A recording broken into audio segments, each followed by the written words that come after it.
to mess y'all up the thing. Okay, it's going to adjust when he changes it anyway. So, oh, that's right. That's right. What's happening, people? You've got the most sexy group of comic nerds on the planet. Again, 4 brothers. I don't know what y'all can do with us. And we here to break down episode 3, Loki. It's the living legend, Larry. It's the big homie, B. Avery, down there. And the new homie joining the Life Games team for one night. One Take Big Dog. Fellas, how you doing? Pretty good, man. Pretty good. Yeah, man. Blessed doing it. That's right. I'm looking over there at the I'm looking at that superhero family. What they call that one family that Disney did, the Pixar joint? The Incredibles.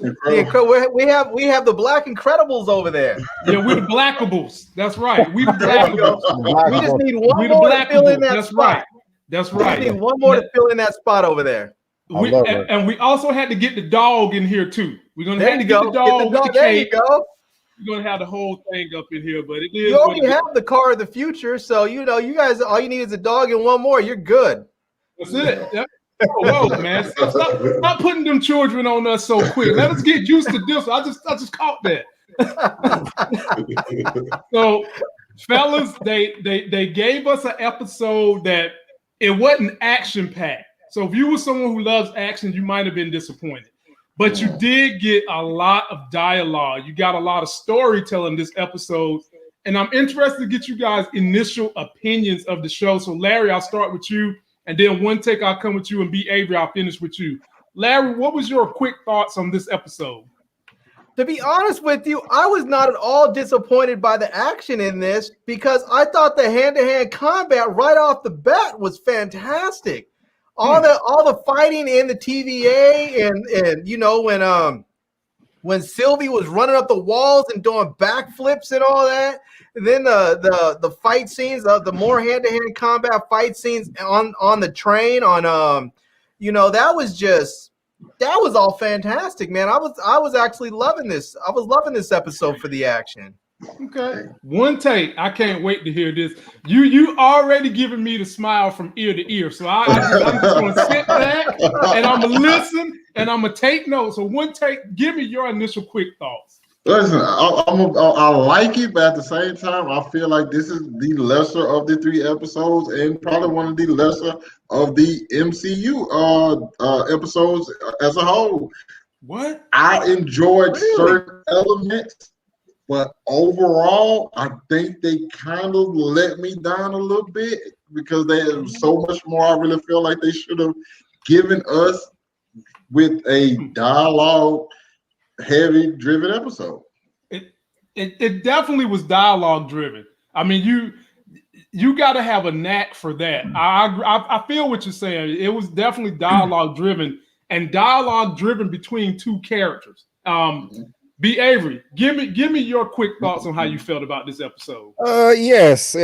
Quick thoughts. I guess I'm kind of going to split it down the middle just a bit because while I disagree with you, sir, as far because you said it wasn't that action packed, I feel like there was a lot of action in this episode. You had hand-to-hand combat, and you had meteors and asteroids coming down like bombs in the sky, bombs over Baghdad.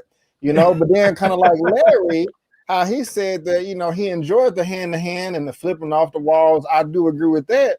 But at the same time, I got to echo where One Take Big Dog, because while I did like the hand-to-hand combat, overall, I could sum this episode in one word: disappointing. I mean, my goodness gracious.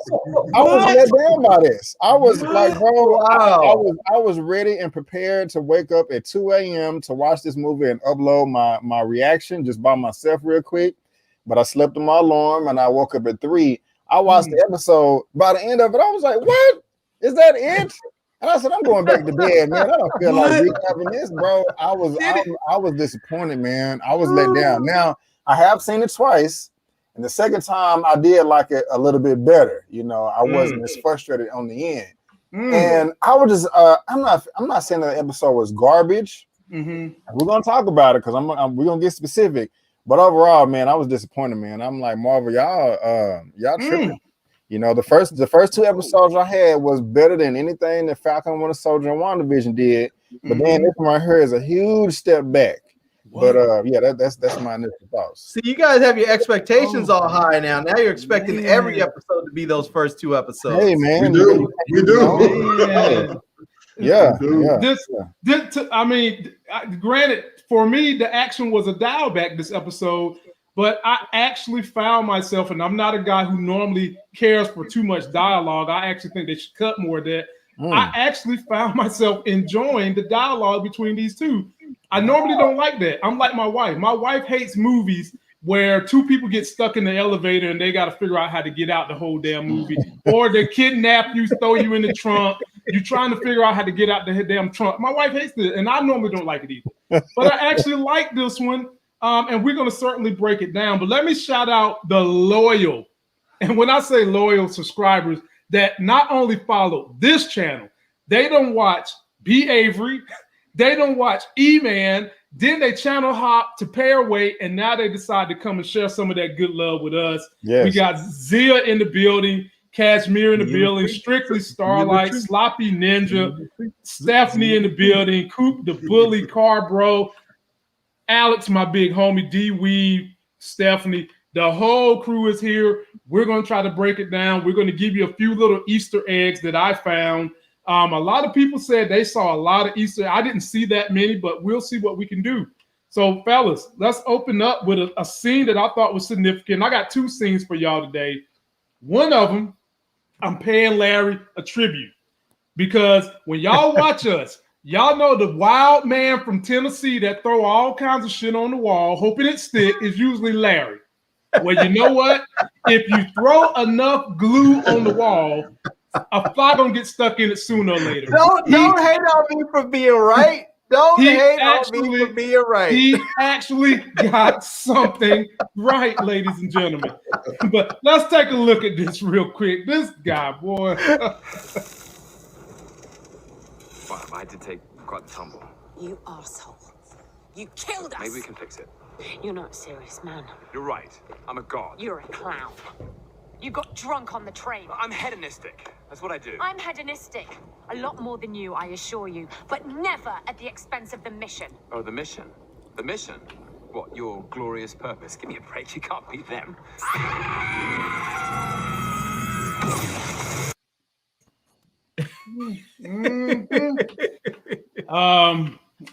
I'm not gonna give no woman jokes, because I could, but I'm not gonna give no woman jokes.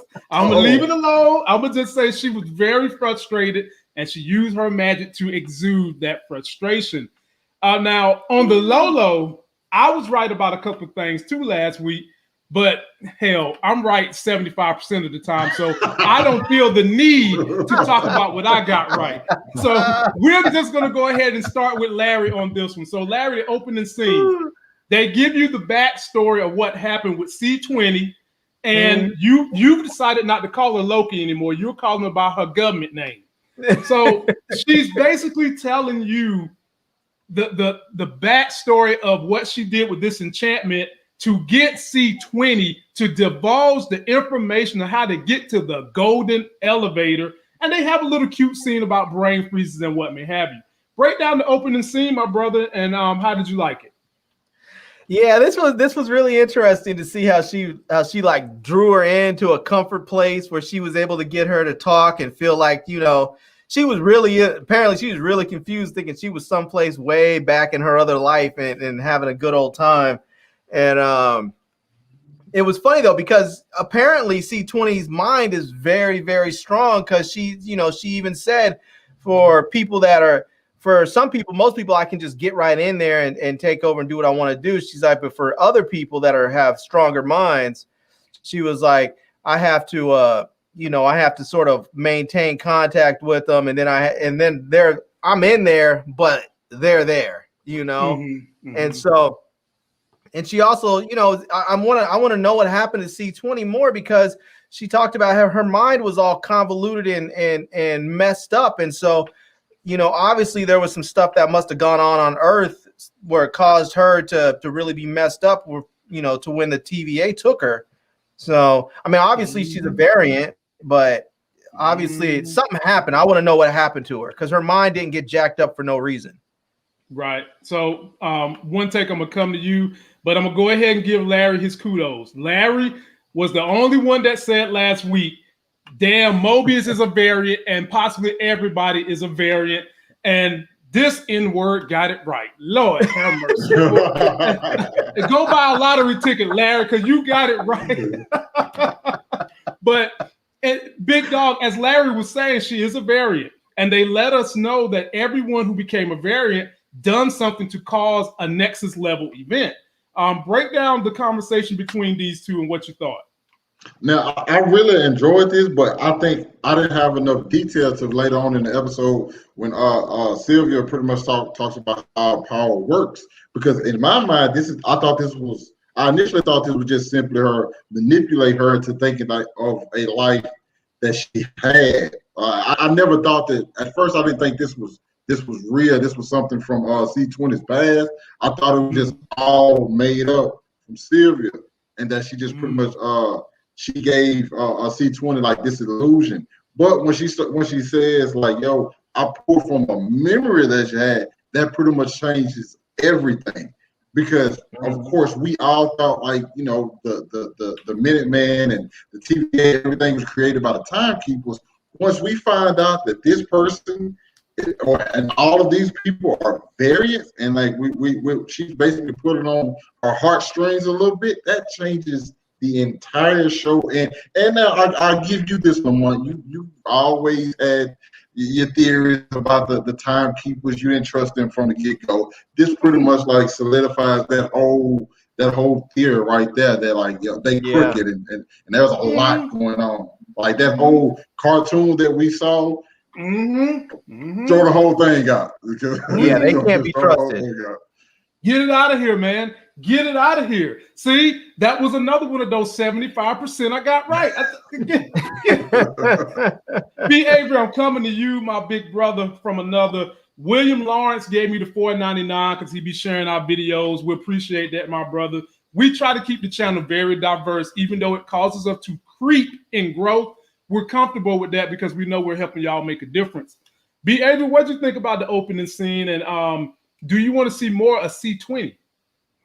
Actually, this, you know, while I said I was let down, this was disappointing, I was actually very impressed with this right here, as far as them displaying how the enchantment works to a degree. I kind of have to agree or echo what One Tech Big Dog was saying at the very beginning when he was speaking, and well said, sir. I didn't really have enough information to put this together to see exactly what was going on. And to be honest with you, as soon as the scene was dropping, I was like, what the hell is going on? Like, I didn't recognize who these people were initially. It took me a while. It took me a while to be like, oh shit, that's C20. Oh snap, that's Sylvia. You know what I'm saying? I think it was when it stripped it to black. And you know, me watching Earth Mightiest Heroes that's on Disney Plus right now, you know, we get a little bit of Enchantress in there, and she be doing her powers. I was like, damn, the way that it shifted from daytime to nighttime, that's exactly how it be on that show or in the comics, where they be like, wait a minute, something ain't right here. You know what I'm saying? Somebody playing with my mind. So that was the first thing I thought about right there.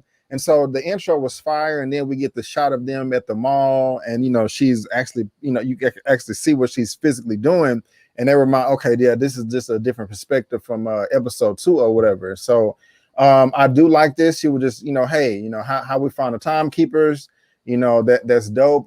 Yeah, I love the intro. That is that I did like. Yeah, B. Avery. Things I mentioned last week about what I thought was going to happen this week. I told you I didn't try to pick on this young lady, but I tried to highlight she had dreads. And I tried to highlight that they was focusing a lot of camera time on her for a reason. I even mentioned that this could be a love interest for Sylvia, which we now know likes men and women, because they mentioned that, and we'll get to that later on. And when I first saw the scene, I said, damn, boy, you get 75% right. And then Loki alluded to the fact that he likes men and women too. Oh, we're gonna talk about that. But see, we know that because Loki, in the paperwork they got for him, they got him gender fluid. And in the comic lore, he switches between men, women, horses, donkeys. He's been some of everything. So hell, you can call him Una. He could be Una animal. So and I'm gonna move on. I don't want to get too caught up in being real nerdy, but the dad rides on a 3-legged horse. Do y'all know how that three-legged horse came about? Loki. No. Loki transformed himself into a damn unicorn and had sex with a horse. Hold on, a three-legged horse or a six-legged horse?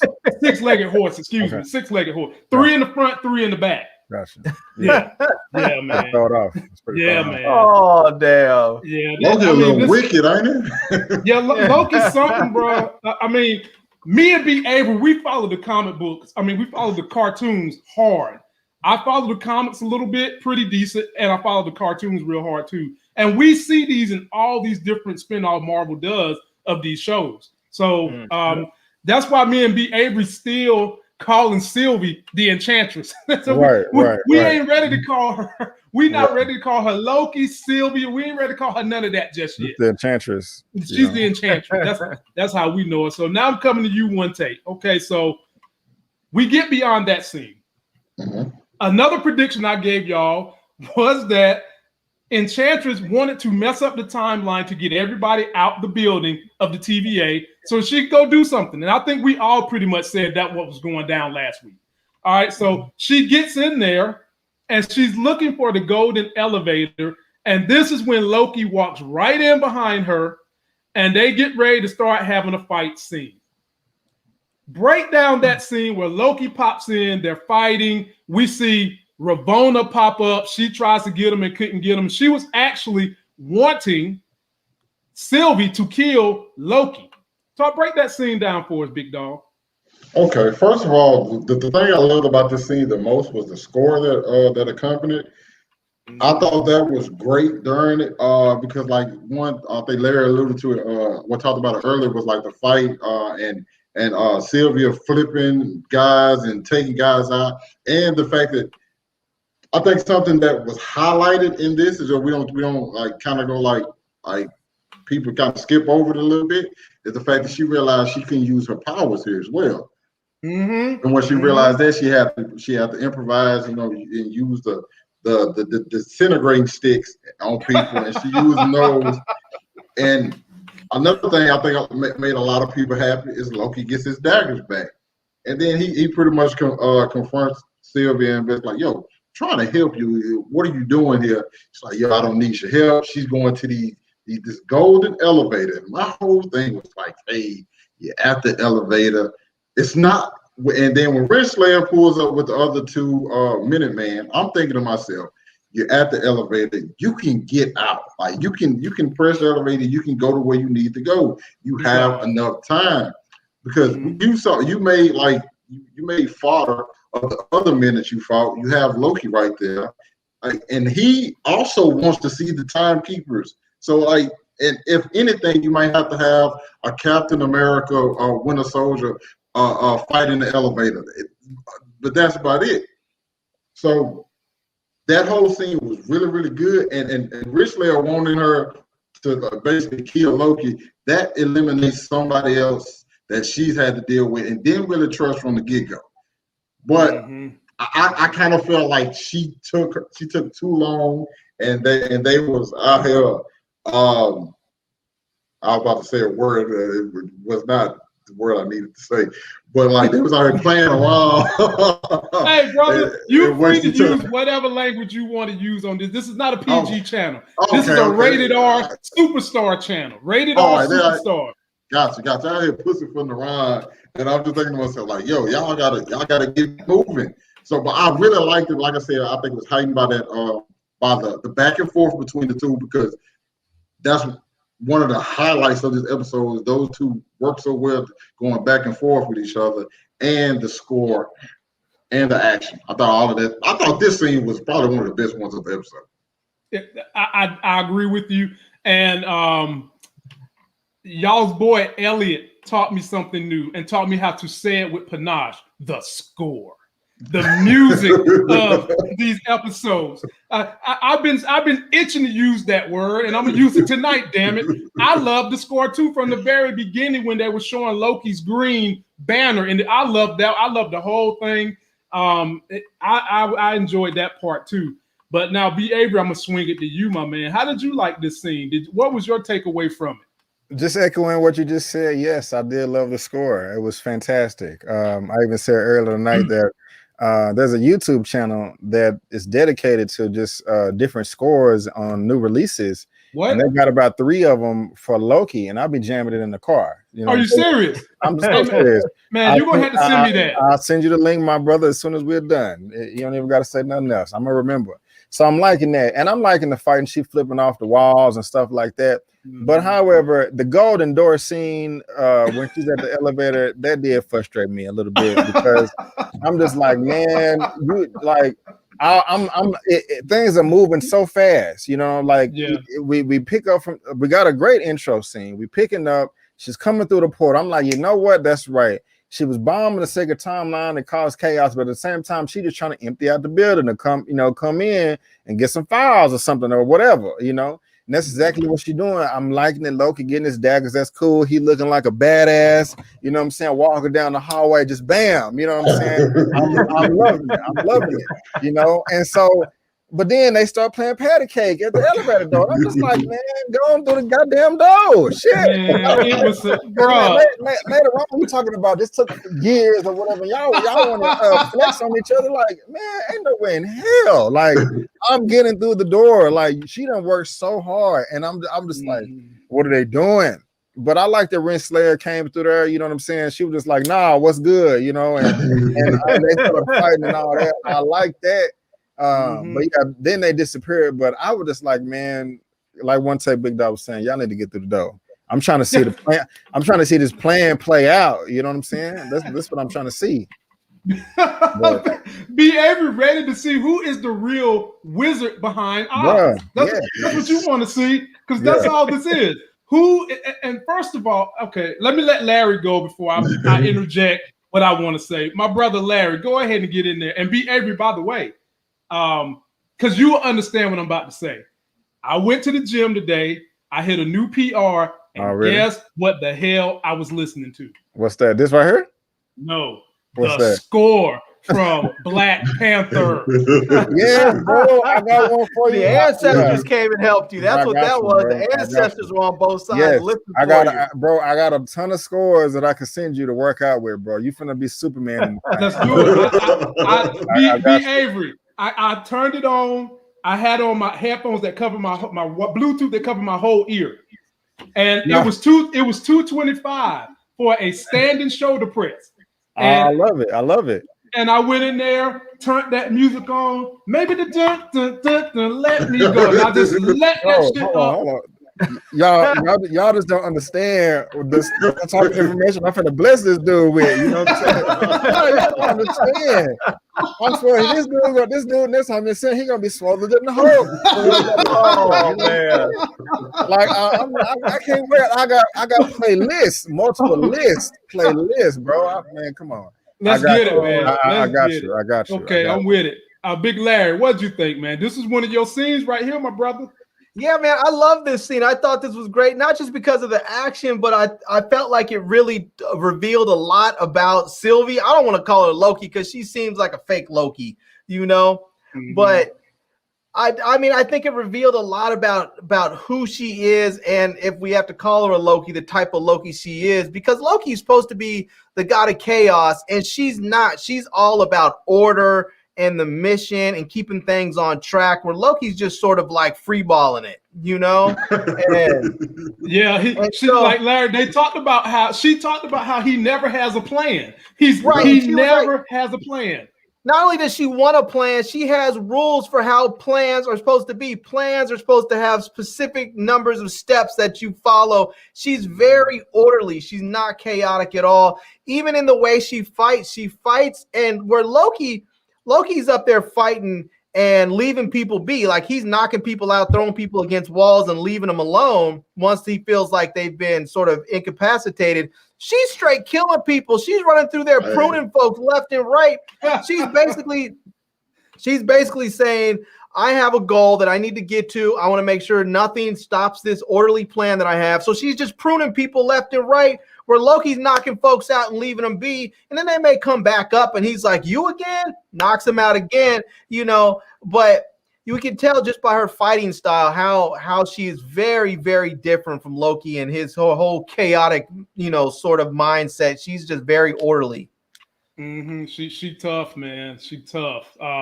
You guys covered everything I wanted to say during that scene. Big Dog and B. Avery, y'all noticed the part that I was gonna gripe about. Man, get through the damn door, man. Like, come on, man. Just get through the door. You Strictly Starlight said Sylvia is the real actress and the actress's real name. I'm calling her Sylvie because that's what she called herself when Loki called her Loki. She said, "Don't call me that. I'm not a Loki anymore." We'll get to that part, but she called herself Sylvie. She doesn't want to be called Loki. She made it clear she don't want to be called Loki. But I'm with y'all, man. Get through the door, man. Just get through the damn door. It ain't make no sense, man. Move the story along, please. Well, okay, well, fellas, we about to diverge now because Loki gets a hold of her and they go somewhere else. Loki takes them. Now, there's parts of this I like and there's parts I didn't. So Loki takes them to a little planet that's getting ready to crash into a moon called Lamitus. Now, Lamitus is Latin. Lamitus is Latin for reveal. And the theme of the whole reveal was Loki and Sylvie was lamenting to each other this whole entire episode. They was basically telling each other's backstory. In essence, Loki was trying to win this chick's trust. That's what he's trying to do. She really don't care for him. She wants to be done with him. But through this dialogue, they start winning each other's trust. And one other thing I want to tell y'all what's special about this particular planet. B. Avery, there was about to be a cartoon made based on the whole story. Limitus is a Kree planet. Okay? A Kree planet that was in a huge war, and the savior of the planet was this dude right here named Quasar. And the series in particular, yeah, this dude. Can you see it? That's not a dude. He has breast. That's a chick all day. That's a chick all day. Look, I'm telling y'all. Here's another picture of Quasar. Y'all see that? Okay, now that's a man. Okay. Now the story. He said, okay, I know what I'm talking about. Okay. I mean, look, I'll just let y'all do what you do. But I'll let y'all do what you do. But the planet is a Kree planet. It's a Kree planet, and Quasar actually started out with the Agents of the Shield. And the way he became Quasar is because he got the quantum wristbands that he was trying to protect from AIM. And when he put them on, it revealed all these cosmic Quasar-style powers. And he got summoned from a cat on another planet who died that he wanted to save. And basically, he stepped in and was doing the role of Captain Marvel until she got kicked in the bucket in the Annihilation Conquest. And later on, Quasar in the Annihilation Conquest, which deals with the Kree, was killed by guess who? Annihilus. And Sylvie mentioned Annihilus a couple of times in this episode. Am I saying Marvel put that in there for no reason? Nope. They put that in there for a reason, but it's too early for us to get Annihilus in this whole thing. Question. Is Annihilus that cat to be hanging out in the negative zone? Every now and then, yes. That's one of them. He's one of the cats that be in that negative. If you can recall, he looks like Ultron with wings. Yeah. Look like Ultron with wings a little bit. Yeah. So, but I can easily see they giving us that story, and all the writing on the walls on this planet was Kree. So if you saw any of that stuff, this was all Kree writing. But I said all that to say, B. Avery, how did you feel about them getting stuck on a planet, learning dialogue in an apocalypse where a moon is about to crash into the planet? I was kind of conflicted with this because while I wanted a bunch revealed, I can understand that they really couldn't talk because as soon as they landed and got stuck, rockets and meteors and boulders are coming crashing down from the sky. However, some inconsistency for me is when they first landed, that is happening, explosions everywhere, but they go into that little room and then they come out and then it's not coming down anymore. You know what I'm saying? It just, that doesn't make sense to me.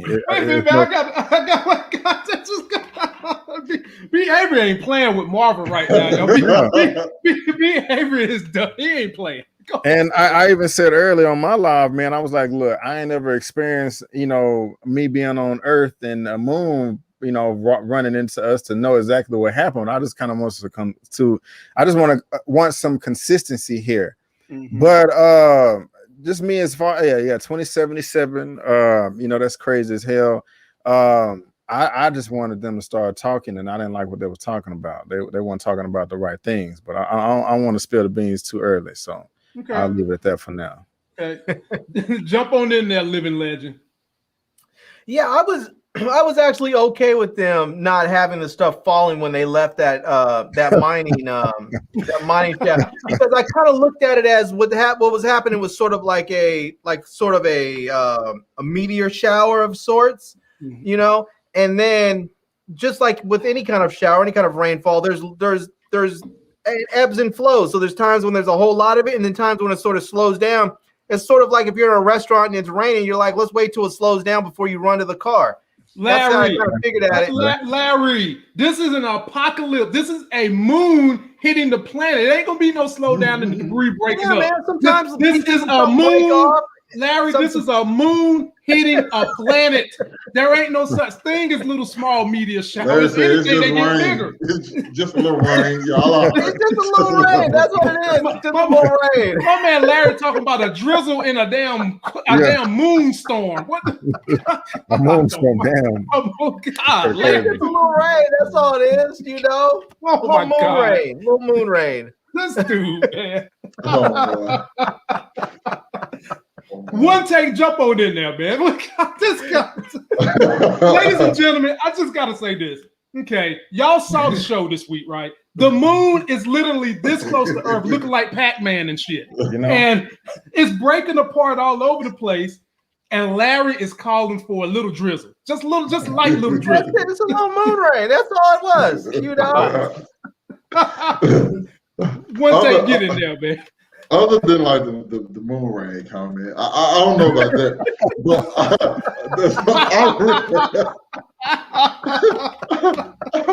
oh man, I really have to say the one thing that constantly helped this episode for me is the dialogue between the two.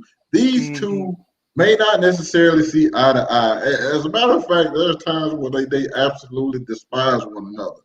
But the fact of the matter is, they are really good at conversating with one another as well.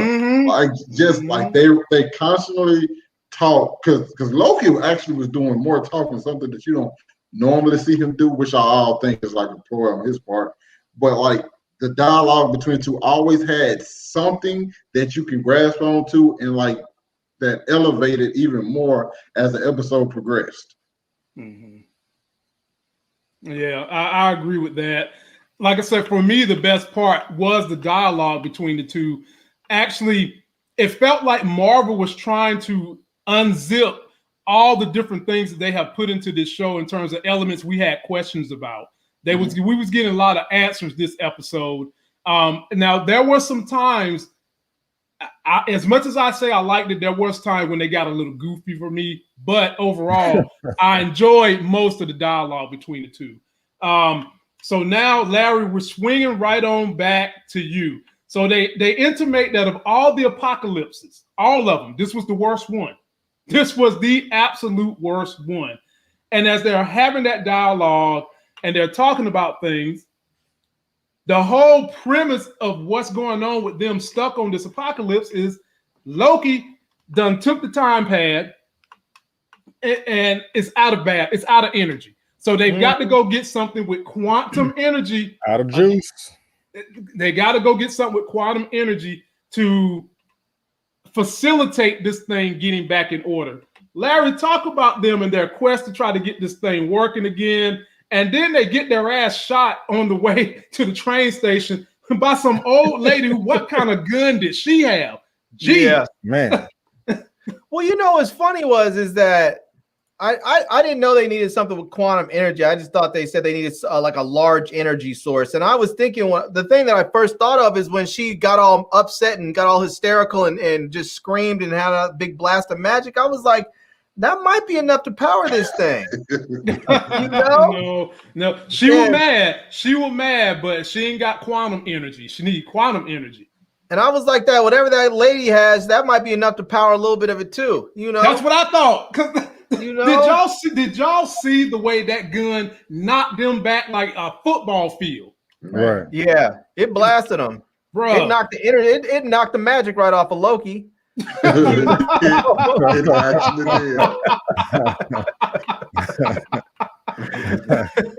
Man, boy, I don't know what y'all have for breakfast today, but boy, y'all in rare form today. Oh man, my big dog, take the wheel, my brother. How did you feel about Loki getting the time pad? They searching for energy, and then the exchange with the old lady. Loki thought he was smart.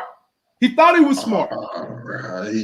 Loki always gonna have those tricks up his sleeve. It's just he played it too wrong. Like, you're literally standing right there next to the door. You let her see you. You walk back another way and enter from another spot, so she can't just blatantly see through it. Also, talk to her just a little bit. See what her husband used to be like, and then form yourself off of that. He just went right in thinking everybody had such a wonderful relationship. He got blasted as he should have. But one of the things that was weird to me was how unprepared Sylvia was, which doesn't necessarily fit what we've seen from her thus far, because thus far every time we've seen her, she's been steps ahead of everyone. Now she has a time pad and she runs the battery with her. Like, I get the one thing I can probably chalk it up to is the fact that, hey, she was pretty much done because she was at the TVA and she was about to go up the elevator. So she's like, it doesn't really matter. But she seems like somebody who was always prepared for so many different situations. And in this episode, I think it pretty much just showed that, like, she's not, I think we gave her too much credit, because I don't think she's as far as ahead as we all predicted. Hey, that's a good theory, that maybe it got depowered because she had made it to where she needed to be at. She had got to the TVA. Maybe she, this is it. And then Loki comes and throws a fly in the ointment. I'm going to kick it to you, B. Avery, but I'm going to say this. Ain't nobody on TV ever been more prepared than my boy MacGyver. And Sylvia ain't that prepared either. MacGyver could make an F-15 out of bubble gum and duct tape, boy. Bruh. Who you telling? Including missiles, guns, everything. He do a whole plane out of nothing. If she would have had MacGyver on this planet, they would have been back to the TVA. Oh yeah. MacGyver would be like, I need some duct tape, a water bottle, a pair of fingernail clippers, and that chewing gum that's in your mouth. Give me that. That dude would make up a helicopter and fly everybody off. They would have been gone. Jump on it. Yeah, kind of saying one time Big Dog was saying, that kind of makes sense that, it really didn't matter because she already made it to the elevator. But also, to contest that, I was also kind of thinking that since she was out of juice, maybe like how many times you use it, however much energy is used, is based on how far you go through interdimensional time and space or whatever. You know what I'm saying? Because we know that at the TVA time moves differently, but they went to year 277. What if that would have been like, I don't know, a 5,000 year gap from wherever the TVA is, so it takes more juice or something? I don't know, right? But that's just something that crossed my mind. But yeah, as far as them and all the dialogue and stuff as well, I mean, it's cool. They still just wasn't asking the right questions, and or at least Loki wasn't. And as far as the woman blasting them through the door, that kind of reminded me of Kill Bill Volume 2. Where she tried to sneak into the trailer, and Bud was right there and blasted her back, Beatrice back in the chest with the rock salt.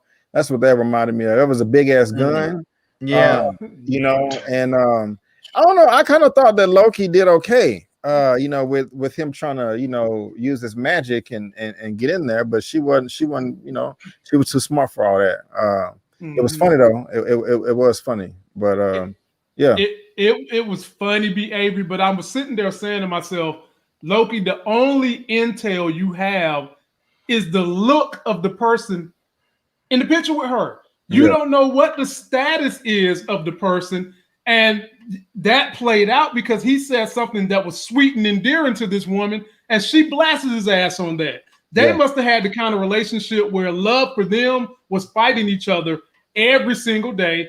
And later on, Loki had a dialogue where he used love as a metaphor for a dagger, and we'll get to that in a minute. But that was an example of it, Loki. If you know that information, Loki, you should have known that, they could have hated each other but loved each other. But you know what? Like Larry said, he got blasted so bad it knocked the magic off his ass. And boop. my man went from white to green and back to white all in one scene. It was crazy. All right, B. Avery, I'm coming to you now, my brother. One take. I'm coming to B. Avery. It's B. Avery. So now we're getting the backstory of Loki and Lady Loki. And this is some more of that Kree writing that I'm talking about that's in the series. And we learned that Sylvie doesn't want to be called Loki. And as you can see, that's what she would prefer to be called. And as they're getting to know each other, they're talking about each other's parents. Loki talks about how his mom taught him the magic. Sylvie's impressed with how great his magic is, yada, yada, yada. And it even gets to a point where Sylvie, she ultimately tells Loki, look, I mean to overthrow and destroy the TVA and the Timekeepers. And she tries to enchant Loki. But here, I'm gonna be honest with y'all. I thought they was about to do some freaky kissing, kind of like The Boys season 2, where they had Homelander with another Homelander. I thought it was gonna be one of them, B. Avery. But talk about that exchange.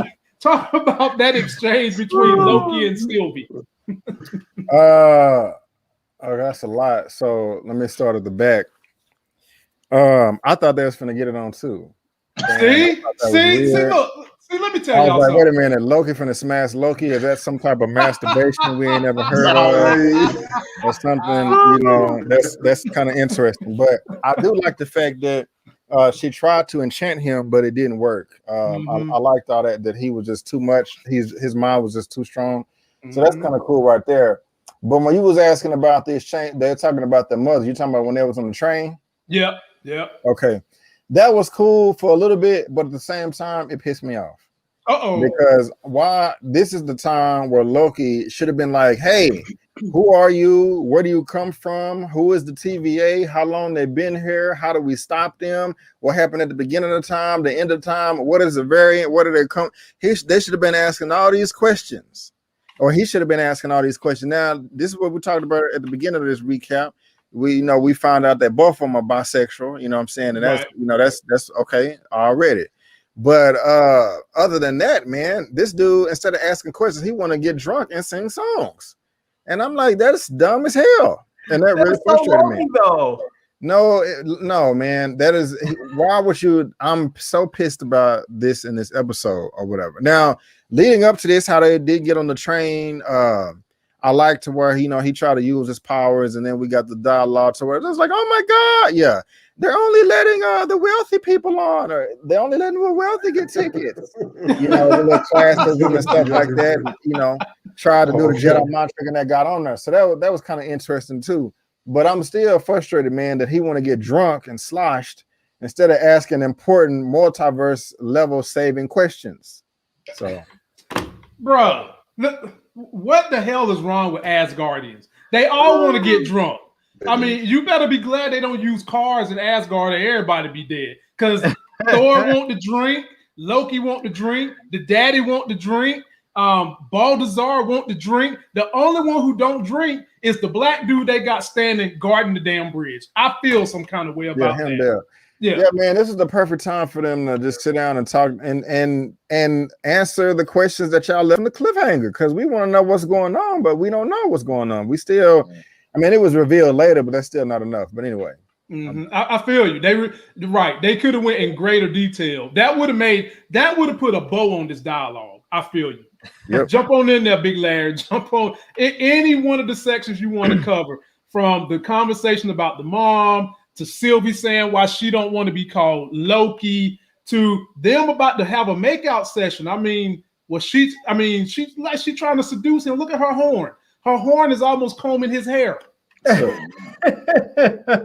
I think she knew what she was doing all the time. I think Loki was like, oh, wait, what are you doing? Like he thought maybe she was about to move in for it. And then when she didn't, that's when he was like, wait, what are you doing? Because he was already feeling some sort of way. Because when she said, you know, you just want to use me so that you can you can travel with the what's the little pad thing called? Whatever that little pad thing is. And she was like, that's why you saved me. And he was like, oh, yeah, right. That's it. Yeah, sure. That's why I saved you. You know, he was like, nah, he was like, nah, I saved you because I'm kind of feeling you, you know. Mm-hmm. But how could he not? I mean, Loki is a complete narcissist. How could you not want to save you? You know, Mm-hmm. how could he not love her? Because he loves himself. It's just, I mean, of course he's gonna love her, you know. Mm-hmm. So, and likely if she's just as narcissistic as he is, just maybe manifest in a different way, she's gonna love him too. Because how could she not? You know, to love him is to love yourself. See, and I just something B. Avery said. One take, I hate to do it to you, but I'm gonna put the spotlight on you. Something B. Avery just said about this scene right here. I'm stuck here. B. Avery said he thought it was about to be some masturbation. Then I got to thinking, well, damn, they are the same person, just parallel universes. So if you touch yourself and she touches you, but y'all the same person, is that truly masturbation or with something weird? Take over one take. It's all you, brother. I put all that on your shoulders. So here's the question, though. If you're married and you do that, are you cheating or are you just masturbating? Yeah. Yeah, because she says she with Mr. Postman, and Loki, he's got a man and a female friend all across the galaxy. I don't know, man. I mean, she says she in a long distance relationship. All I'm gonna say, in my mind, I don't think it's cheating at all. I think it's simply masturbating. That's what I think it is. If you meet, I'm just saying, you meet a female version of yourself and they touch on you, that ain't no different from you. But we giving a new meaning to the M in MCU. We ain't gonna go into details on all of that now. Man, somebody gonna get in trouble, man. Somebody gonna get in trouble.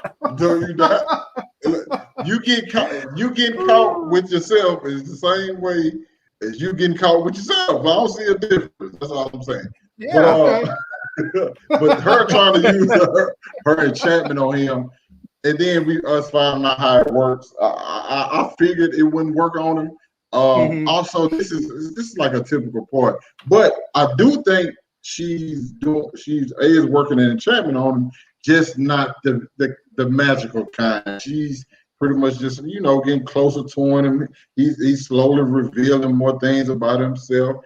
But at the same time, this is something that literally just came to me, and it can completely be wrong. I think all of this is a poor set off from Loki. The reason I say that him pretend, I don't think he's actually drunk. I think it's him pretending to be drunk. Him getting kicked off is just a way for them two to connect more. Because if you go back and look when he did the little trick with his hands, when he the fireworks, I think back to when he showed her the temp pad. And it had the little sparks coming from it. Now, we've seen Loki be able to change how something looks. This temp pad could not be out of energy at all. It's just this whole exploration between these two is so he can get close to her, expose all of her secrets.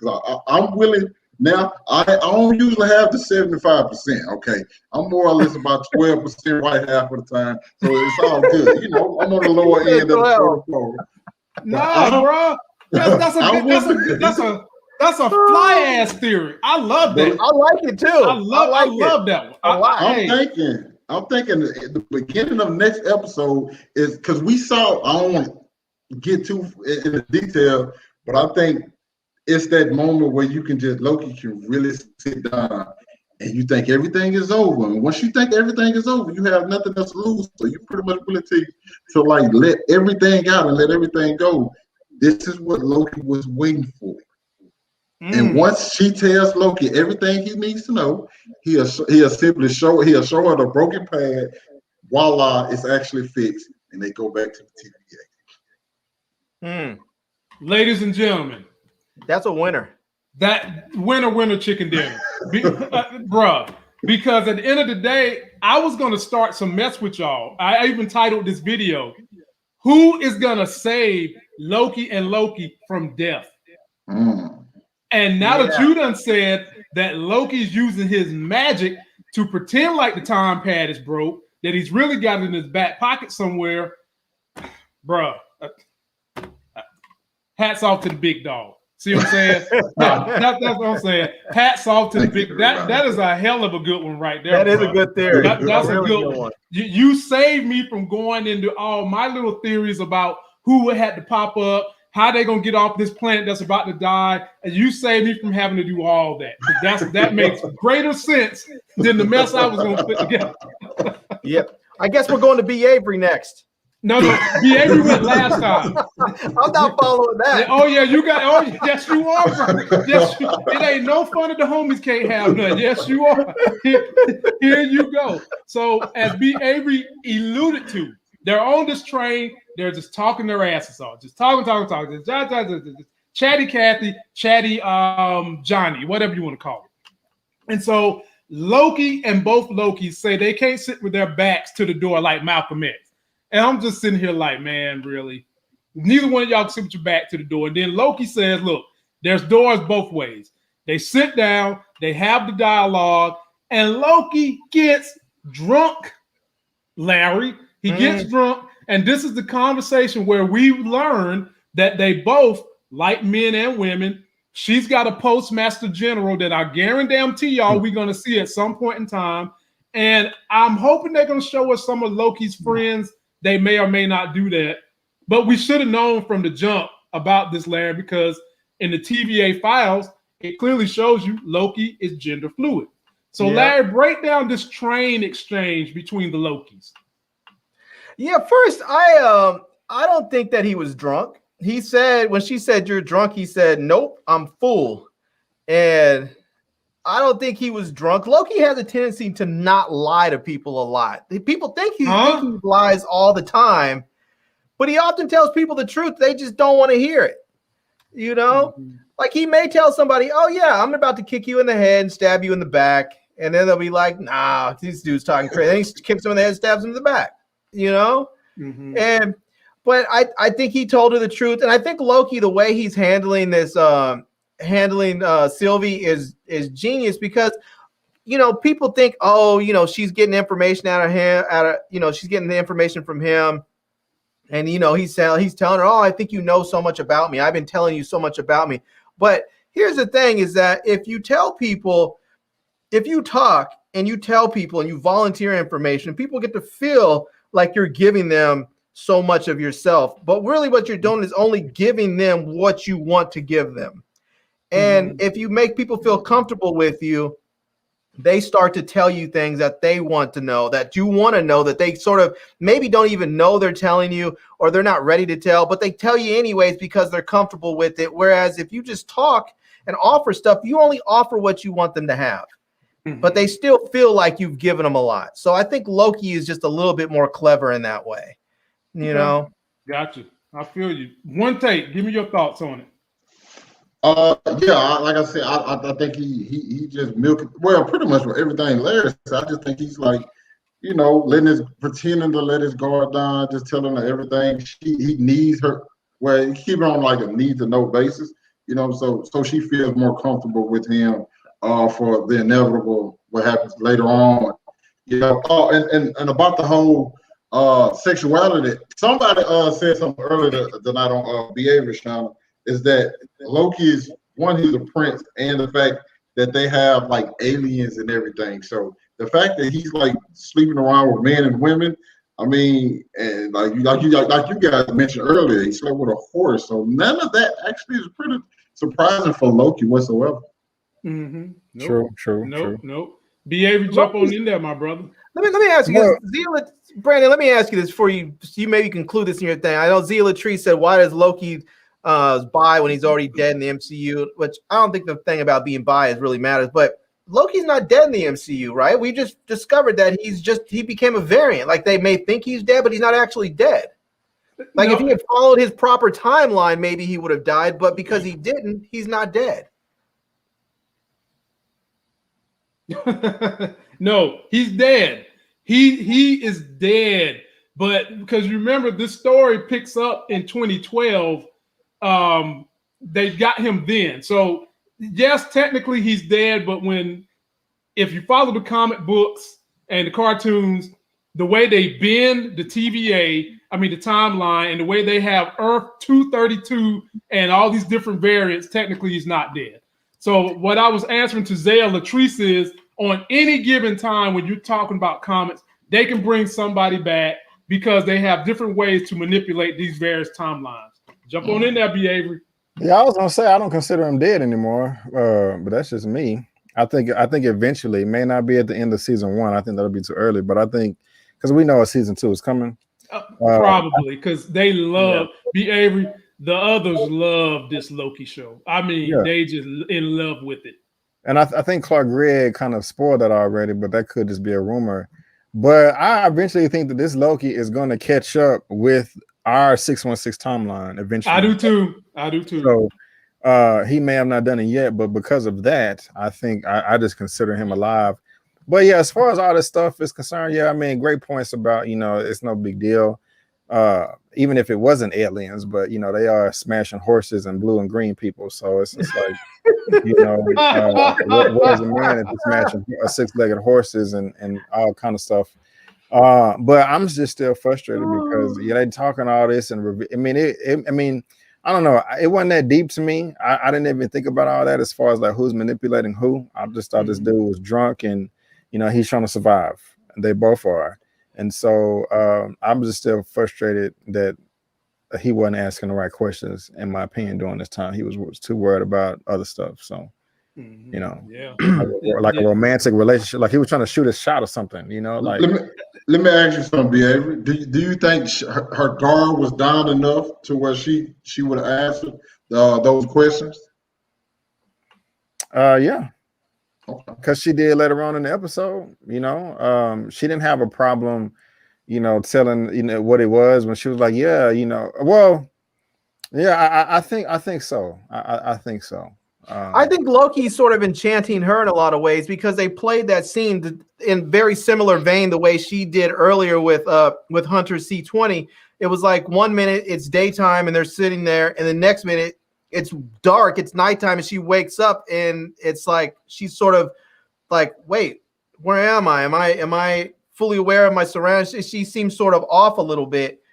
And I think Loki is thinking, how do I get information? How would someone get information from me if they were trying to get information? I don't think he can just simply ask her. I think he's doing the things he needs to do to extract the information from her. I think he's going to get everything he needs and more. He's just not going to do it from sitting down and having a single conversation. Mm-hmm. Now, I fully think he was drunk. He was acting drunk. She woke up, like Larry's saying, watching him getting slammed, hammered. But the next round is coming to you, One Take. In that whole exchange, Loki became a lush because he's talking all this stuff, and then this is the love is a dagger metaphor. They was having this discussion, and he made the dagger disappear and she tried to grab it. But then after you get that very somber, very low moment, they commence the fisticuffing, and Loki basically jumps out the damn window. Pick it up from that point, One Take. From the point of the dagger or the point of Jim being outside the window? From the point of the dagger. And let that dagger carry you out the window. Okay. All right. So the whole dagger, like the dagger metaphor, I thought was really good. But then they tried to like pull back on, I don't know if it was for comedy purposes or what.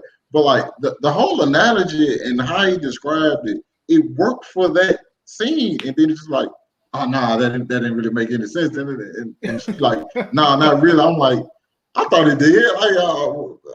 Y'all played me. And so, the fisticuff, that was coming because Loki's acting drunk. But the guy who went and reported Loki, I don't know why, but he looked familiar. I can't. I'm probably wrong on this, but he looked like the guy that Loki was imitating earlier, just in better clothes, though. Oh, so I don't be. necessarily. Yeah. So I have to go back and look at that. But yeah, this kind of like knocks off my theory a little bit, just because he possibly was drunk and was getting some attention. But at the same time, you even said yourself, he threw himself out of the window. Like Loki is very, very powerful, and I don't think he wouldn't have a tough job. And we see later on in the episode, he doesn't have a tough job beating up these people. So I think this is just him furthering, trying to get Sylvia to follow him and build that connection. Agree. But one take, it does kind of further your thesis, and I'll get back to that in a minute when we get back around. But it does further it, but we'll get there. B. Avery, talk about everything from the love dagger to the fight to when Loki jumps out that window. The love dagger was interesting. That metaphor didn't work. Him jumping out going back, just like the fighting, I like that he used his magic right here. He did do some type of green key blast before he jumped out the window or was thrown out, so that was cool. But it was goofy at the same time. See? I told you. Avery killing it. He ain't playing. Me and B. Avery did not discuss what we was gonna say about this review, and I already done used Goofy 4 times in this review. It has some parts to it. I'm just one of these. It's just nothing is happening that I wanted. I want them to talk. I want them to chop it up and answer questions and get these answers. But it's just kind of goofy. He he was singing la la la la la la. No love. Behavior ain't cut to no slack. Oh, Larry, you get the last word on this, my brother. Larry, clean up hit for us. Yeah, I think all this was, having listened to one take, I think all this was probably orchestrated by Loki. I don't think he would have been thrown out that window unless he allowed himself to be thrown out that window. So I think he still needs more time he still needs more time alone with Sylvie, and the only way to really get that time was to basically get kicked off the train, because otherwise they get the power source they need, they end up back at the TVA, and he doesn't have time to find out what he needs to find out from her. So I think this was all just orchestrated from him. So let me ask you this. Think about how this episode was, and like how it was kind of like on I don't think any of us think this was the best episode of the season, right? But if you think if let's say my theory comes to fruition, would that improve this episode a little bit? Yeah. Okay. So. Okay. Yeah. All right, B. Avery, I'm coming to you, but let me shout out Dwayne for the $5 super chat. And he is trying to enchant our mind. He says, about to blow your minds, Loki enchanted her, and the last 15 minutes of the episode was in her mind. And another thing, Loki got the time stone. Now, mind you, keep in mind, now, see, this is where the whole deception comes into play, because they've already let you know that everybody's a variant. So what other rules did they tell you that don't work? Now, we know Loki did try to use his magic in the TVA and it didn't work. But for all we know, that could just be in that particular building. If he was to step outside the building, he might could use it. We don't know everything that we know about them. We have to just say, if you got caught in a lie that big, everything else you said is probably a lie. So we know his magic worked elsewhere, because when he went to that when they were in that supermarket in episode 2, he shook the water off of himself with magic. Well, they said that his magic would work outside of the TVA. They said that, but I'm thinking it probably worked there too if he goes in the right place. I mean, we don't know what the truth is anymore with them, because I told y'all they full of you know what. Yeah, they might just have some magic blockers, Plus, I think he was wearing that. I think he was wearing that. Wasn't he wearing that thing at the time when he was trying to use it? That neck band, that collar. Yeah, he did have collar? that. Yeah. So maybe that just but blocks what's his the- magic, just like it did on Deadpool when they had those neck bands that blocked all their mutant powers. No, because the time stones don't work there, and they didn't have any magic bands or anything. Yeah, and Sylvia's magic didn't work either.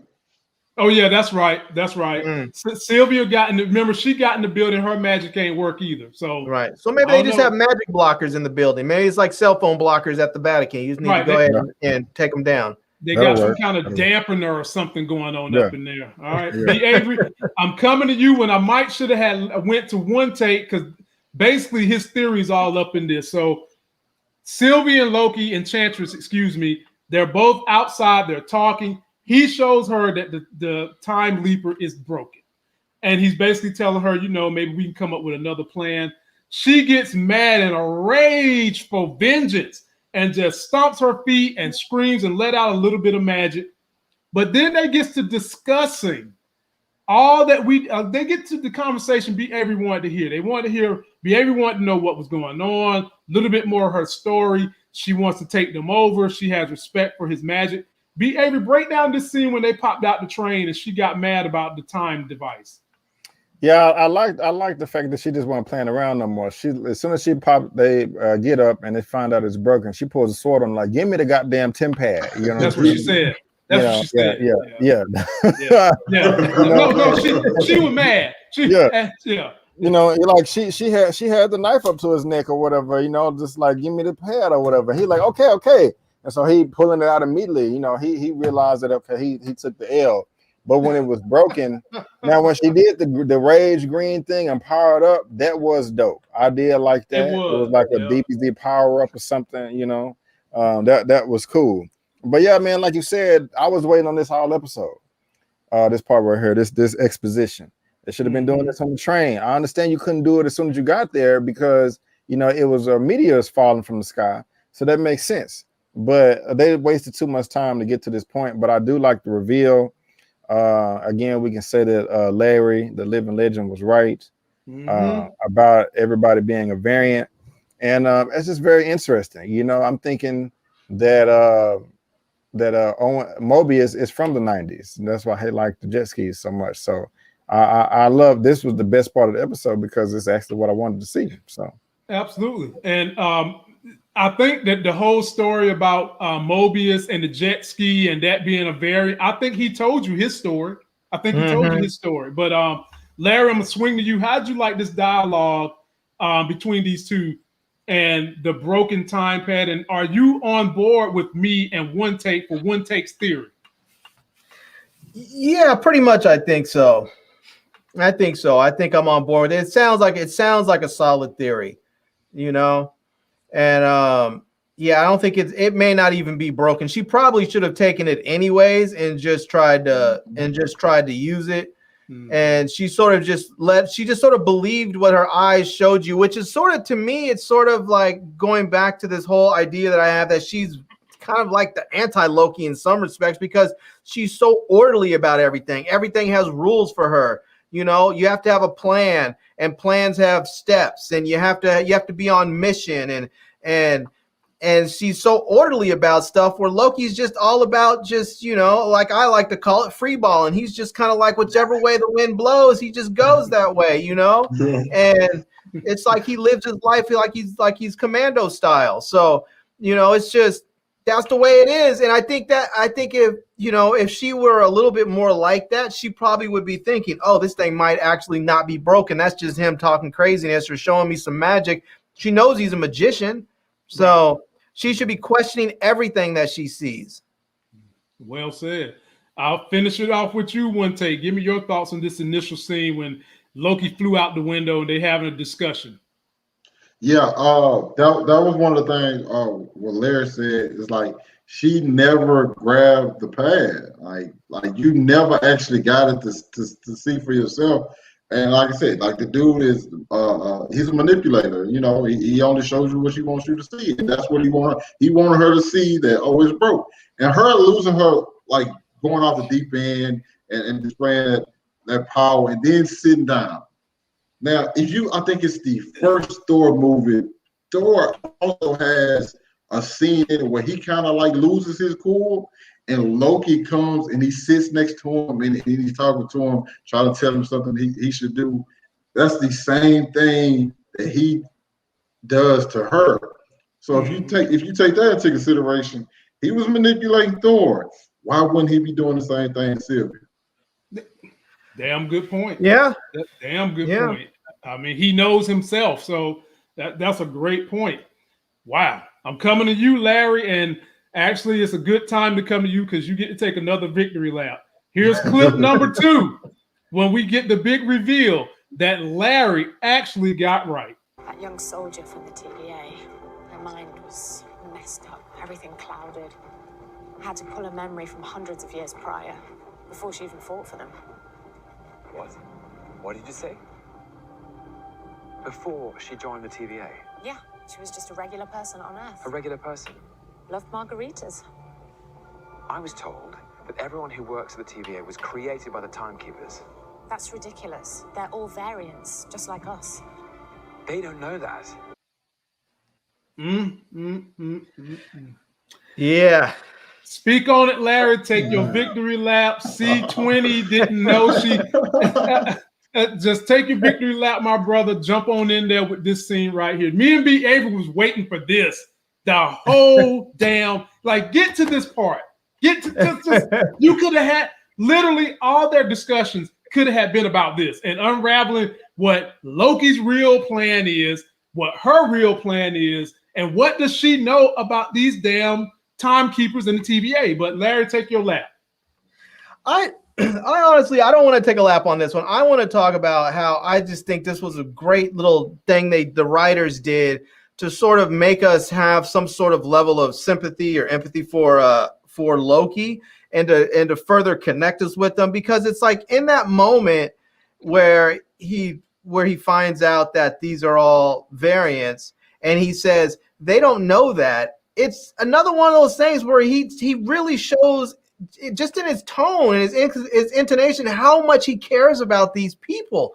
And he's like, this isn't right. You can hear in his voice, like, this isn't right. These people don't know this.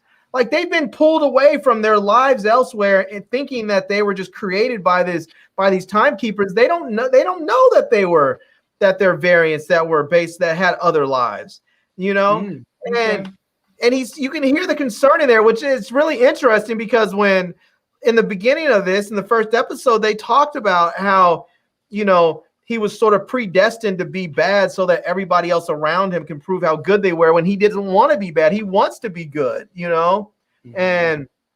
And here he is. You see the goodness in him trying to come out in some respects, or actually coming out with his concern.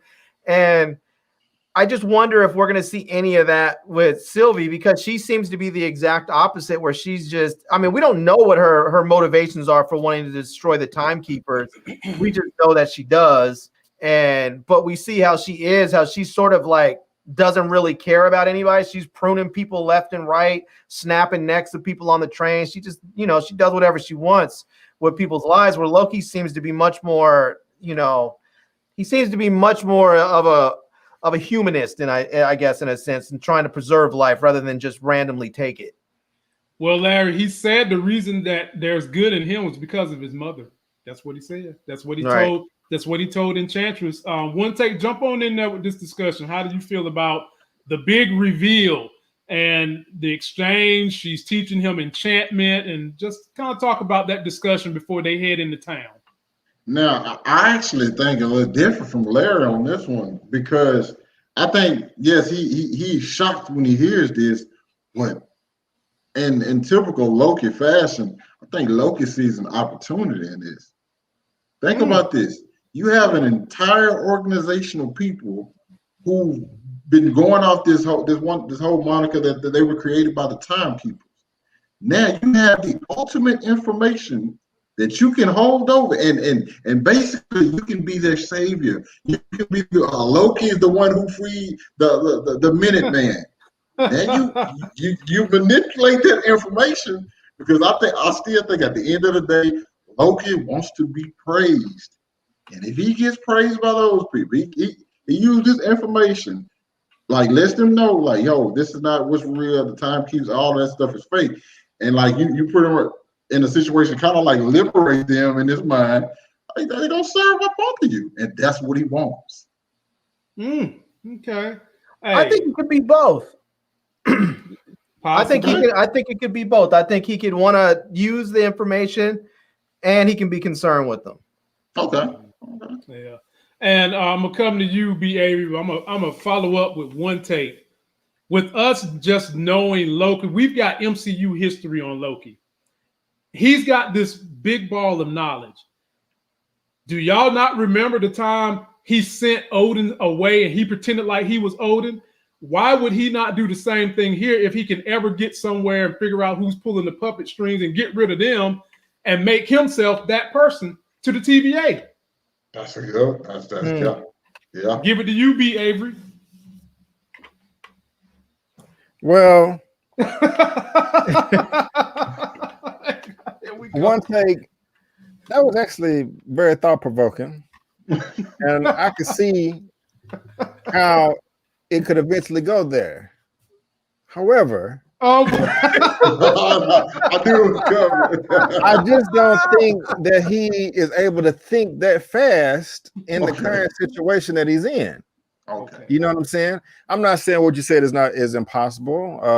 It's a low probability, but I just don't think. I think we may be giving him a bit too much credit.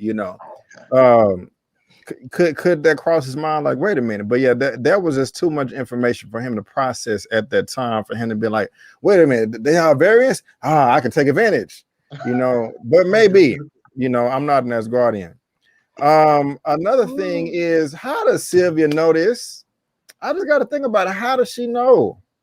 How would she know this information and nobody else knows? It's not like she didn't succeed on her mission.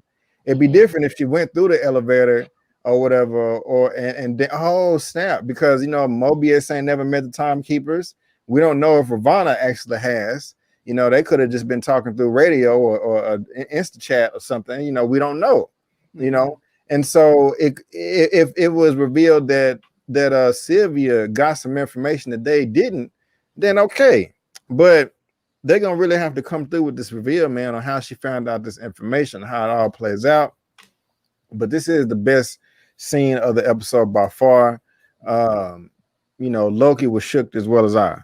And when it was, everybody's a variant, you know what I'm saying? And so I liked it a lot. This should have been at the very beginning of the episode instead of the very end. And I'm gonna keep saying that. But listen, I think it's one of those situations like BA we were talking about. Once you get into this dialogue, you kind of have to keep you said you gave us this information, but you gave us nothing beyond that. And I think if any of us was in Loki's situation and she tells us that, like, well, how you know that? Like, where you get that from? Who told you about that? I think that it, like y'all said, we might be giving Loki too much credit. But do you guys remember Enchantress said that she had been working on this plan for hundreds of years. And if she went inside the brain of C20, y'all don't think that she went inside the brain of some of the other ones prior to C20 and figured out and seen, maybe the minute they created a Nexus event and became a variant? I mean, when they popped Loki, good point. When they popped Loki in there to chase her down, she automatically knew he was a variant working for the quote unquote TVA. She knew that. Now we didn't know how she knew it, but now we do. So maybe in the past she's read some other people's minds, put them under her Enchantress abilities, and figured that out. But the thing is, if she's been working on this plan 100 years and she's done this with people over and over, like I'm with B. Avery. You know a whole lot more than what you're telling us. You know a whole lot more. And we also saw in the past episodes that there were multiple Lokis that had been variants, and they showed all those different style of Lokis. So we don't know how many Lokis that Sylvie has run into and has had these same sort of interactions with throughout time, that may have been revealing little bits of information here and little bits of information here that they know, and she started to put all the pieces together. Do you think? Let me ask y'all a question real quick. Do y'all think this is the it. first Loki that they recruited to find Sylvia? Nope. I don't think so. Okay. Nope. Okay. Nope. Nope. Okay. And that might be a big reveal before this episode. Before this is over, we might get to see at least one of those Lokis back as something to get us to next season. I guarantee it. Guarantee it. All right, now I'm about to swing to you one take, but before I swing to you, I just want to show you guys. This is the moon getting ready to hit the planet. Does that not look like Pac-Man or Ego, the living planet from Guardians 2? You tell me. You tell me. You tell me. Ego for sure. What I want to say, I'm about to nerd out one take before I give it to you. Go ahead. Now, I'm a science guy. My degree is in science. They said that if we ever go live somewhere else beyond Mars, it would be on Titan, one of the moons of Saturn, because it's got water, it's got air we can breathe, it's got rocky land, it's got all that. So I'm gonna give Marvel props. When they create these planets and all that, it just tickles my inner geek, because I feel like we are really somewhere that I've never seen in our solar system. So I just had to throw that in there. What I really want to ask you is this. Loki and this young lady are trying to get to this ark, so they can try to get on this ship and leave. There was planning to change the apocalypse. That's what they was trying to do, but they was unable to get there, and they're left standing there holding the bag. Break down the ending of this episode and tell me anything you want to fill in the gaps that we might have missed. Ooh. Okay. One of the weirdest things about this end scene is that the people from the people from the Mentis are steady trying to fight them, which I was wondering to myself. That was odd. Bruh. And I was like, why are they after them? They don't know, like, I'm pretty sure these are the same people from the train, because wouldn't they be on the ark already? Why are these people, they showed up, they just trying to run around and get to the ark, yet these people coming they following them into like stores and buildings and fighting them there. So I'm just like, yo, that is completely odd to me. One take, yeah. Not to mention, y'all about to die. I mean, hell, as long as you ain't killing nobody, I mean, ravaging the store is gonna do what? You know, like what are you about to put me in jail so that the moon can hit me while we like that was like weird. It felt out of, I don't want to say out of place. It's just like unnecessary. I think it just felt like, yo, we need an action scene to show off Loki's powers and abilities, which looked great, by the way. One of them kind of reminded me of the move Doctor Strange did at the beginning of Infinity War, when like he used his powers to push everything back. When Ebony Maw and the other guy, I can't think of the other guy, when they first showed up. So that kind of reminded me of that. It's just, I don't like this part. It's just, this cliffhanger really does nothing unless we have unless the beginning of next episode is pretty much a really good revelation. Because I personally do not think it should be a Minuteman or Agent Mobius or anybody to come back to save them, simply because of the fact that they were trying to get rid of them in the first place, and it wouldn't make sense for them to show up and save them. So this last scene just kind of felt weird. It just wanted to showcase a little action, which I enjoyed. But the best part to take away from all of this is Sylvia, when she pretty much just shoulders drop and she's just like, I'm done with everything. Now Loki got her. She's in his pocket now. Not only did her shoulders drop, but she turned around and she stomped away like F it. You know, like B. Avery, talk about this tail end of this story. And Loki showing off his magic. It make you wonder his magic even stronger in this Lamentus. Whack. I'm bullshitting. Well, first of all, we spoke about it earlier. Gary's on some stuff tonight, boy. I really did enjoy the long take. It was like one shot, them running back and forth, trying to hide and stuff like that. The camera didn't break. It was, excuse me, it was all one shot. But of course, man, I gotta echo exactly what y'all said, One Take and Lamont. This shit was stupid. Like, they don't know who they are, why they fighting. And it wasn't the same people from the train. Like, you literally are fighting people and asteroids at the same time. Like, that's crazy. It don't matter. Just like you said, put them in jail for what? This is stupid. They shouldn't have known who they were. And so that was kind of crazy right there. But as far as Loki and his powers, when the building fell and he did the whole little move, like, or whatever, and it froze, then he shot it back up. I'm like, damn, this dude is powerful as hell. Why weren't you doing this before? Like, you could have did this on the train. You could have did this to asteroids at the beginning of the episode. You know what I'm saying? Listen, messing with Mike. Could have been doing all that. So, I don't know. Did it to your mic. Yeah, I mean, it was cool, but I just kind of wanted a bit more consistency. It's the same thing I'm saying. But I'm thinking, okay, maybe it's based off your adrenaline level. You know what I'm saying? Where you're just facing imminent death, and that's where all the power comes out. I don't know, but I have no idea how they're gonna get off this planet. Please make it a good reason. Don't make it stupid. Y'all got a week to change it if you need to. Just let y'all know, Marvel Disney, if you're watching, don't make it stupid. All right. Be coming at you. Let you know. Yeah. Yeah. Like I said, I'm coming to you, Larry, for what you thought, but I was going to come up with a theory until One Take came up with his, and I'm not even going to discuss mine now because now I'm with the fellas. I'm a little like, where do y'all go from this point? Like, you can't do nothing stupid. You and please don't do us the way they're doing some other stories. The first thing we need to see next week is what is going on with them. How you getting them? We don't need to see Mobius trying to figure out what the hell is going on. We don't need to see Judge Rabona put it on you, trying to figure out where they're at. We don't need to see none of that.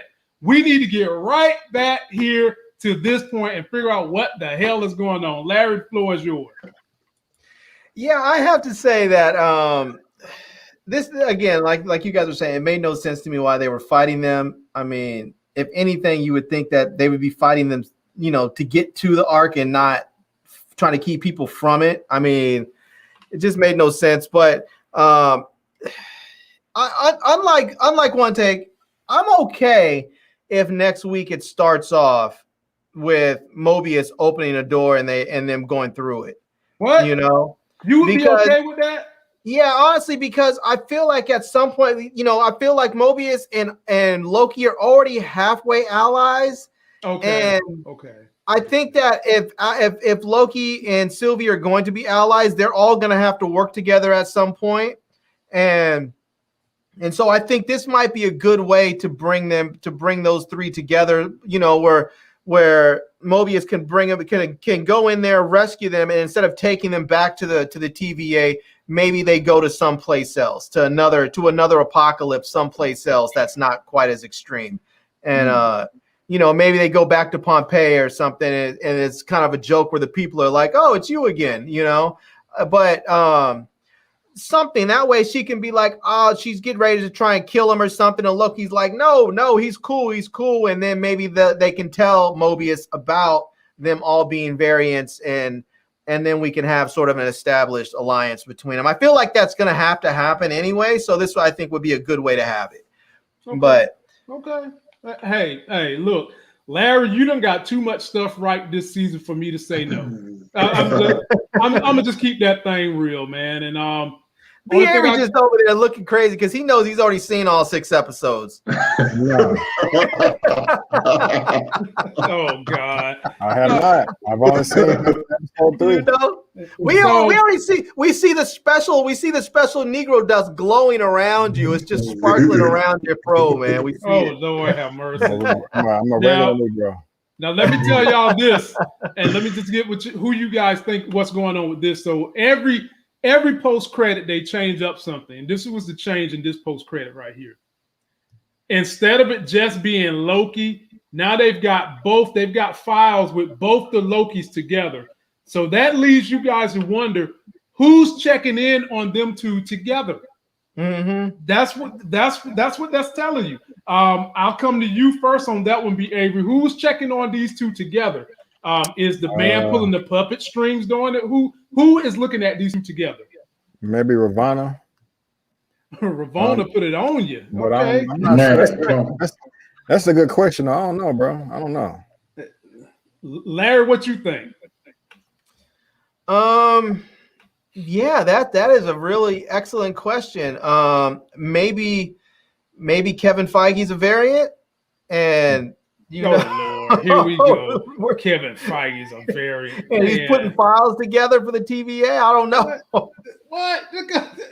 One take, get in there, man. Save us. I don't know if I can do that.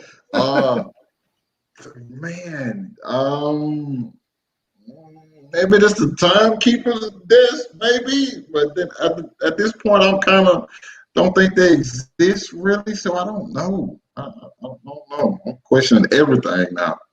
I'm gonna go with y'all on this. Now, we talked about this theory last week. Actually, me and Larry we tag teamed this one. It was me and B. Avery. No, maybe one of us. And I'm sure whichever one of us put it together, y'all gonna chime in. We talked about the energy between Mobius and Judge Ravonna. Mm-hmm. Maybe them two put this file together. Oh man, I'm done. Oh, good. I'm done, man. I'm done. Maybe. Oh my goodness. Maybe those two put these files together, and maybe on some level that we don't know, maybe Ravonna kind of has an idea of what's going on. Maybe Mobius has an idea, and they decide that they need to find these two so that they can overcome the TVA as a unit. Because we know they're trying to turn Mobius more of a good character, and I have a great feeling that they're going to do that to Judge Ravonna just because of her background with Kane. So maybe these two put these files together and need them for something, so they're going to go after them in the timeline. That's my guess. That's my guess. So, fellas, anything y'all want to fill in the gaps for before we get out of here? And let me shout out the crowd. Y'all been excellent. We love all your comments, everything you guys are saying. There's no crazy theory that you can put on this thing for us. Keep bringing them and keep checking us out. Anything else you guys want to fill in holes with that you think we missed? No, man. Not me. Got it all, man. Okay. All right. Well, ladies and gentlemen, be sure to subscribe to everybody's channel. The new homie is One Take Big Dog. He puts out great content.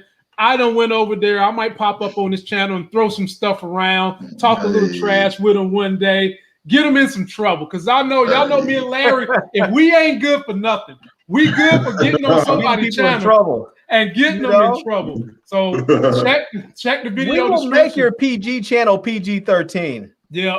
I mean, my wife got me a t-shirt that says I'm the real rated R superstar. Rated R, not NR. Not NR, just rated R. That's as far as I go. So don't forget to like the video, comment, subscribe. Links in the video description and on the related channels page. Till that next Sex is Hell video, which will be Friday. We'll see you. Peace. Peace. Good one, fellas. Good one.